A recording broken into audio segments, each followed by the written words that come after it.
Hey everyone, in this video, I'm going to show you the best auto-clicker for Roblox. First, open the SourceForge website on your browser.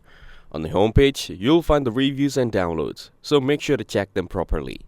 Now, hit the download button given just below the reviews. Then it'll start downloading the auto-clicker on your PC. After it's complete downloading, reach the folder where it is downloaded. Double-click on it and you can choose hours, minutes, seconds, milliseconds.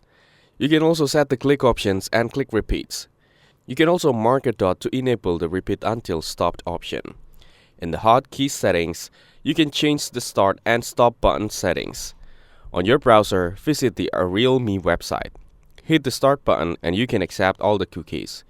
It'll show you a graph and the results of the CPS test. That's how you can get the best auto-clicker for Roblox. For more information, check out the links given in the description. Don't forget to like and subscribe to the channel. Thanks for watching. See you in the next one.